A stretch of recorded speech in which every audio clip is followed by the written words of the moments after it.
Hello everyone, कैसे हो सब लोग? কেমন আছো সবাই? ওয়েলকাম আমার নতুন একটা মিনি ব্লগে। আমার একদিন আবারও মিস হয়ে গেল ভিডিওটা দেওয়ার জন্য। কেন কি যখন দেখবে কিছু পরেশানি হয় না, তখন চারতরফ থেকেই পরেশানিগুলো হয়। কদিন তো শরীর খারাপ ছিল এত, একদিন তার জন্যেও গ্যাপ হয়ে গিয়েছিল। তারপরে আবার ফোনটাও আমার জলে পড়ে গেল, খারাপ হয়ে গেল। তাই জন্যে আমার একদিন আরেকদিন গ্যাপ হয়ে গেল, ফোনের জন্য কিছু করতেই পারছিলাম না। আর ভিডিও করা হয়নি, এডিটও করা হয়নি, কিচ্ছুই করা হয়নি। তারপর ফোনটাকে দোকানে দিয়ে আসলাম, দোকানে দিয়ে এসে ওটা ঠিক হলো, তারপরেই কিচ্ছু করতে পারছি। আর এদিকে দিদিমা একটা লেবু নিয়ে এসেছিলো। এই দেশের লেবু হয় এগুলো, খুবই খেতে ভালো লাগে, টক টক মিষ্টি মিষ্টি। তাই নুন দিয়ে খাচ্ছিলাম, ছেড়ে দিয়েছিল দিদিমা, সবাই মিলে খাচ্ছিলাম।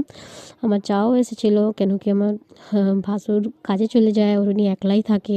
বেশিরভাগ সময় উনি আমার কাছেই সেখানে থাকে, আমি ডেকে নিই। কেন কি একলা ঘরে কী করবে, আমাদের সঙ্গে থাকলে একটু ভালোই লাগবে।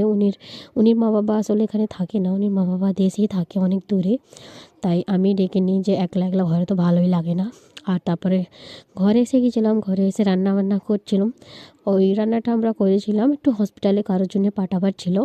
তারপরে রাত্রিবেলা আমার বন্ধু এসেছিলো, আর সবাই মিলে আমরা একটু বাটার চিকেন, চিকেন কষা আর এইগুলোই খাচ্ছিলাম। তারপরে আমরা কথা বলছিলাম, গল্প করতে করতে দেখলাম হিরোইনটাকে দেখো কেরম গিয়ে বুড়িদের মতো বসে আছে, পুরো যেন একটা পাক্কা বুড়ি। আর আজকালকার বাচ্চারা এত জলদি জলদি সব কিছু শিখে না, এর সব কথা भी এত বুড়ির মতো বলতে থাকে, আর হারকতগুলো भी সব বুড়ির মতো।